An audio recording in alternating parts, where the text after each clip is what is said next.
veux dire, on était venu ici avec beaucoup d'ambition, on était en mission. On a dit et répété, et c'est vrai. Donc on a fait un parcours, c'était un petit peu mieux que ce qu'on a fait il y a 2 ans. Donc on a prouvé qu'on progresse. Donc maintenant c'est clair qu'on n'aurait pas voulu s'arrêter là, mais le football est ainsi fait, il faut apprendre. On a eu l'occasion peut-être de passer devant dans cette rencontre, on ne l'a pas fait et après on s'est fait punir. Donc voilà, ça fait beaucoup d'enseignements pour nous, mais sur l'ensemble de la compétition, on peut montrer quand même qu'avec un groupe rajeuni, on a progressé, donc c'est ça qui est important.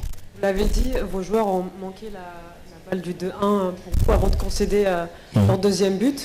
Est-ce que vos joueurs ont manqué de fraîcheur physique et mentale sur ce match après leur grosse qualification et leur victoire face à la Guinée équatoriale?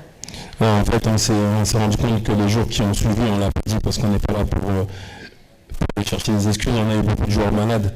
Il y a eu un espèce de virus là, il y a eu beaucoup de gastro. Encore ce matin, on hésitait sur 2-3 postes et ça s'est vu. Je veux dire, que ce soit Morgan Guilavogui ou alors ces postes-là, ils n'étaient pas bien. Ils ont insisté, on a insisté pour qu'ils jouent, mais on a vu dès les premières minutes qu'ils n'étaient pas dans leur assiette. Alors en principe, ils nous apportent beaucoup de sprint et de vitesse sur les côtés. Notre jeu est basé là-dessus et là aujourd'hui on l'a pas eu. Donc c'est pas pour chercher des excuses vraiment, mais je crois que ce virus nous a fait beaucoup plus de mal que prévu. Maintenant, ce serait quoi la suite? Parce qu'on voit que vous avez progressé par rapport à la dernière CAN. Là, ça sera quoi la suite pour vous? La suite pour nous, déjà il faut rentrer à Conakry pour aller rendre compte, pour faire le bilan de la CAN.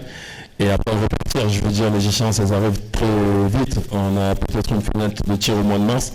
Et après, surtout au mois de juin, on a déjà les éliminatoires de la Coupe du Monde qui reprennent. Donc, en fait, dans ce métier-là, on n'a pas le temps de savourer, on n'a pas le temps de se reposer.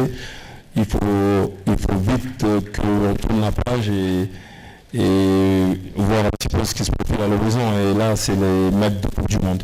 Coach, qu'est-ce qui a motivé le choix d'aligner Naby Keita aujourd'hui, d'entrée de jeu, et comment l'avez-vous trouvé dans la rencontre? Merci. Nabil est de mieux en mieux à l'entraînement, donc voilà, faut pas oublier, voilà, c'est notre capitaine, c'est notre star. Et dès que j'ai vu qu'il était mieux, je me suis dit qu'il pouvait jouer dans une position un petit peu plus reculée. Et c'est vraiment dommage parce que si on avait gagné, on n'en parlerait même pas. Mais bon, bien sûr, quand on perd, on va remettre les choix en cause, on va chercher la petite bête. Moi, je vous dis franchement, on a fait avec ce qu'on avait. On a eu beaucoup de blessés dans cette CAN. On a fait confiance à tout le monde. Je pense que je dois être le seul coach à avoir utilisé tous les joueurs de champ. Et c'est vraiment ça, vous pouvez aller vérifier. Mais après, c'est comme ça. Voilà, on fait des choix, des fois ça marche moins bien. Là, le résultat ne va pas avec, donc c'est clair que les petits malins vont commencer à parler alors qu'on les a pas entendus dans toute la CAN. Mais ça, c'est le jeu. Vous savez, ça fait 2 ans qu'on m'a fait critiquer. C'est pas pour une défaite aujourd'hui que ça va changer. Donc, on les a pas entendus pendant toute la CAN et c'est maintenant qu'ils vont commencer à sortir. Mais ça, c'est le jeu, vous savez. Il n'y a pas de problème. Moi, je fais confiance à mon capitaine. Il nous a rendu de fiers services. Il est encore là et il a encore prouvé ce soir.